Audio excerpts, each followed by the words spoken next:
மாலை நேரம் பகுதி 4. பிரத்யக்ஷா தன்னை அறியாமல் முன்னால் இருந்த குட்டி வரையாட்டை உரசி விட்டதால் பின்னால் இருந்து தாய் வரையாடு தன்னை முட்டிவிட்டதை உணர்ந்தாள். அவன் அருகில் நின்றிருந்த வனக்காவலர், நீங்க எல்லாம் படிச்சவங்க தானே, எல்லா இடத்துலயும் ஆட்ட தொடாதீங்கன்னு பழக வச்சிருக்கோம்ல, அப்புறம் ஏன் இப்படி செய்றீங்க என அதட்டும் தோணியில் சொல்லும் போதே சுரேஷும் ஸ்ருதியும் ஓடி வந்தனர். ஸ்ருதி உடனடியாக நடந்ததை புரிந்து கொண்டு வனக்காவலர்களிடம் மன்னிப்பு கேட்டாள். அப்போதுதான் அவனை கவனித்த ஸ்ருதி, சார், நீங்க பிருத்விராஜ் தானே? உங்களை பத்தி நிறைய படிச்சிருக்கேன், நேர்ல பாப்பேன்னு நினைக்கவே இல்லை. So great sir. நான் ஸ்ருதி, நீலகிரி தார் பத்தி ஒரு ஆய்வு கட்டற என்று சொல்லிக்கொண்டே போக சுரேஷ் பிருத்வியை விட்டுவிட்டு ஸ்ருதியின் அருகில் போய் நின்று கொண்டான். இவர் Prithvi, wild life photographer, world famous. போன தடவை நேஷனல் வைல்ட் லைஃப் பத்திரிகையின் சிறந்த போட்டோகிராஃபர் அவார்ட் வாங்கினார். இவர் சுரேஷ் என்னோட அத்தான், அவங்க என்னோட ஃப்ரெண்ட் பிரத்யக்ஷா என அறிமுகம் செய்து வைத்தாள் ஸ்ருதி. சுரேஷ் அவனை நோக்கி கை நீட்ட பிருத்வி ஒரு மில்லிமீட்டர் அளவு உதட்டை விரித்து புன்னகை செய்ய முயற்சித்தாள். ஆனால் அவனோ அதையெல்லாம் கண்டு கொள்ளாமல் தன் கேமராவை எடுத்து பேக்கில் வைத்து ட்ரைபாடை மடக்கினான். கேமராவின் மற்ற சிறிய பாகங்களை தன் வைஸ்கோட்டில் வைத்தவன் மனக்காவர்களுக்கு நன்றி சொல்லி அனுப்பினான். ஸ்ருதி இத்தனை பேசி பார்த்தே இராத சுரேஷ் அவளையே பார்த்து கொண்டு நின்றான். தன் பேக்கை மாட்டிக்கொண்டு பிருத்வி நடக்கத் தொடங்க ஸ்ருதி அவனுடன் பேசியபடி ட்ரைபாடை கையில் எடுத்தாள். சுரேஷோ அவளிடமிருந்து பிடுங்காத குறையாக ட்ரைபாடை வாங்கி கொண்டான். ஸ்ருதியும் சுரேஷும் அவனுடன் நடக்க பிருத்வி அசையாமல் அதே இடத்தில் நின்றிருந்தாள். அவள் தங்களுடன் வராததை கவனிக்காமல் ஸ்ருதியும் சுரேஷும் முன்னால் நடக்க சிறிது தூரம் சென்றவுடன் பிருத்வி திரும்பி அவளை பார்த்து, பிரத்யக்ஷா, ஏன் நிக்கிறீங்க, வாங்க போலாம் என அழைத்தான். அவள் எதுவும் பேசாமல் மெதுவாக அவர்களின் பின்னால் நடந்தாள். ஏனோ திடீரென்று மனதில் வெறுமை சூழ்வதை உணர்ந்தாள். இதுதான் காரணம் என சொல்லத் தெரியாமல் ஒரு வெற்றிடம் மனதில் உருவானதை உணர்ந்தாள். ஸ்ருதியின் இருபுறமும் சுரேஷும் பிருத்வியும் மாறி மாறி பேசியபடி செல்வதை எந்தவித உணர்வும் தோன்றாமல் பிருத்வி பார்த்தபடியே நடந்தாள். சிறிது மேடான இடத்திற்கு சென்றதும் பிருத்வி நின்று அவர்களுக்கு தென்னிந்தியாவின் உயர்ந்த சிகரமாகிய ஆனமுடியை காண்பித்தான்.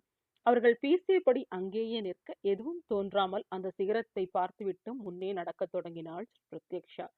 இன்னும் சற்று மேலே ஏறியவுடன் இருந்த சமதளமான இடத்தில் ஒரு பாறையினில் அமர்ந்தாள். எதிரில் தெரிந்த பச்சையாடை போர்த்திய மலைகளை பார்த்தபடி அமர்ந்திருந்தாள்.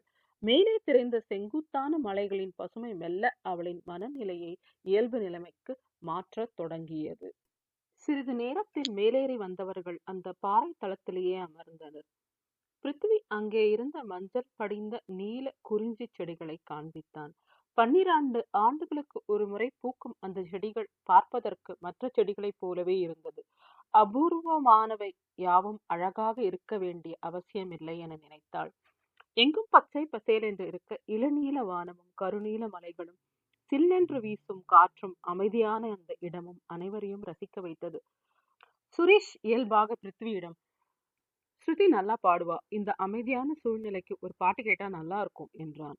ஸ்ருதியும் அரட்டாமல் இயல்பாக தன் இனிமையான குரலில் ஜென்சியின் என் பானிலே ஒரு வெண்ணிலா என பாடலை பாடத் தொடங்கினாள். பாட்டு முடியும் போது பிரத்யக்ஷா சந்தோஷமான மனநிலைக்கே மாறிவிட்டிருந்தாள். ஸ்ருதி பாடி முடித்ததும் அனைவரும் கைத்தட்டி பாராட்டினார்கள். ஸ்ருதி அவளிடம், பிரத்யு, நீயும் ஒரு பாட்டு பாடே என கேட்டாள். இதை கேட்டவுடன் சுரேஷ் வந்த சிரிப்பை அடக்கிக் கொண்டு எதிரில் தெரிந்த மலைத்தொடரினை பார்ப்பது போல் முகத்தை திருப்பிக் கொண்டான். எத்தனை பாட்டு டீச்சர்கள் பிருத்யுவை பாட வைக்க முயற்சித்து ஊரை விட்டு ஓடினார்கள் என்ற புள்ளி விவரம் அவனுக்குத்தான் தெரியும். ஏனோ பிருத்யுவுக்கும் பாட்டுக்கும் 8ஆம் பொருத்தமாகவே இருந்தது. அவன் முகம் திருப்பி சிரிப்பதை பார்த்த பிருத்யு மீண்டும் பெருமையாக உணர ஆரம்பித்தாள். தன் மன நிலையை வெளிக்காட்டாமல், சாரி, எனக்கு பாட தெரியாது என புன்னகைத்து விட்டு கீழே பள்ளத்தாக்கில் ஓடிய வரையாடு ஒன்றில் தன் கவனத்தை திருப்பினாள். பிருத்வி அவளை பார்த்து, வெல், பாட்டு பாட தெரியலன்னா பரவாயில்ல, உங்களுக்கு டான்ஸ் என சொல்லி அப்படியே நிறுத்தினான். சற்றே குண்டாக அன்சிகா அளவில் இருந்தவளை பார்த்து மேலே எதுவும் சொல்லாமல் அவனும் சுரேஷை போல முகத்தை திருப்பி சிரிப்பை அடக்கினான். வாய் வரைக்கும் கண்டபடி வந்த வார்த்தைகளை அடக்கி தன் கைவிரல்களை பந்தாக இறுக்கி தன் கோபத்தை அடக்கி கொண்டாள் பிரத்யக்ஷா. நிலைமையை இயல்பாக்க ஸ்ருதி, பிருத்வி, நீங்க வைல்ட் லைஃப் போட்டோகிராஃபர் மட்டும்தானா, மனிதர்களெல்லாம் போட்டோ எடுக்க மாட்டீங்களா என கேட்டாள். அப்படியெல்லாம் இல்ல, அழகா இயல்பா இருக்கிறத போட்டோ எடுப்பேன். இந்த கிரீன் பேக் டிராப்க்கு உங்க சாரி கலர் ரொம்ப அழகா இருக்கு, நீங்களும் ரொம்ப அழகாவே இருக்கீங்க, உங்களுக்கு ஒன்றும் பிரச்சனை இல்லைன்னா ஒரு ஸ்னாப் எடுத்துக்கலாமா என ஆர்வத்துடன் கேட்டான். சுரேஷ் அதை விரும்பாதது அவன் முகத்தில் நன்றாகவே தெரிந்தது. பிருத்வி, நீங்க என் கேமராவில் எடுங்க. நான் உங்களுக்கு பிறகு மெயில் அனுப்புறேன் என்றான். சுரேஷின் மனநிலையை அறியாமல் பிருத்விராஜ், இல்ல சுரேஷ், அது சரியா வராது. என்கிட்ட இந்த மிஸ்ட்ல எடுக்கிறதுக்கு ஸ்பெஷல் ஃபில்டர் லென்ஸ் எல்லாம் இருக்கு. அதுவும் இல்லாம ஷட்டர் ஸ்பீட் ஒத்து வந்தா தான் ஷாட் சரியா வரும் என்றான். ஓ அப்படியா, எங்க 3 பேரையும் சேர்ந்தே எடுங்களேன் என்று சுரேஷ் நாசுக்காக ஸ்ருதியை தனியாக போட்டோ எடுக்க அனுமதி கொடுக்க மறுத்தான். ஷியோர், நாட், கண்டிப்பா எடுக்கலாம். முதல்ல ஸ்ருதியை தனியா எடுத்துடுறேன் என்று பிடிவாதமாக சொல்ல ஸ்ருதிக்கு சுரேஷின் மனநிலைமை புரிந்தது. பிரச்சனையை பெரிதாக்க போகிறோம் என அறியாமல், பிருத்வி, நான் பிருத்தியோட நிக்கிறேன், எங்க 2 பேரையும் சேர்த்து எடுங்களேன் என்றாள். வெல், தட்ஸ் ஓகே, உங்களுக்கு இஷ்டம் இல்லைன்னா வேண்டாம், நம்ம போலாம் என அதுவரை போட்டோ ஷூட்டிற்காக ட்ரைபாடை எடுத்து வைத்திருந்தவன் அதை மடக்கினான். உங்களுக்கு எங்க மேல கோபம் இல்லையே என கேட்டாள் ஸ்ருதி. நோவே என இயல்பாக சொன்னான். அது உங்க தனிப்பட்ட விருப்பம், நம்ம போலாமா என சுரேஷை பார்த்து கேட்டான். சுரேஷும் பிருத்வியும் பேசிக்கொண்டே கீழே இறங்கும் பாதையில் நடக்க இப்போது ஸ்ருதி பிருத்வியுடன் சேர்த்து நடக்க தொடங்கினாள். ஸ்ருதி பேசிக்கொண்ட வந்த எதுவும் பிருத்வியின் காதில் விழவே இல்லை. சுற்றிலும் திறந்த இயற்கையில் பார்வை பதித்திருந்தாலும் அவள் மனது அதிலும் இல்லை. அவள் அந்த குட்டியாட்டை தெரியாமல் உரை செய்தேல் அவளின் தவறு இல்லை என்றாலும் அனைவரும் தெரிந்தே செய்வதுதான். அதுவும் அந்த 100 கிலோ வரையாடு அவளை முட்டியதை யாரும் பெரியதாகவே எடுத்துக் கொள்ளவில்லை. அவன் சலித்து கொண்டதை பார்த்ததும் எரிச்சலாக இருந்தது. அவன் போட்டோ எடுத்துக் கொண்டிருந்தான் என்று அவளுக்கு எப்படி தெரியும்? இன்று காலையில் அவன் கனவில் வந்ததே அவளுக்கு மன உளைச்சலை கொடுத்திருந்தது. சுரேஷ் வந்து தனக்காக பேசுவான் என்று பார்த்தால் அவனும் அவளை ஒரு பொருட்டாக மதிக்காமல் ஸ்ருதி பேச ஆரம்பித்ததும் பிருத்வியிடம் போய் நின்று கொண்டான். இவள் பக்கம் திரும்பவே இல்லை. அதாவது பரவாயில்லை, இருவருடன் பேசியபடி தான் நிற்பதை கூட உணராமல் சுரேஷ் சென்றதுதான் அவளை ஏதோ செய்தது. இது கண்டிப்பாக சுரேஷ் ஸ்ருதியுடன் பேசியதில்லை என்று தெரிந்தது.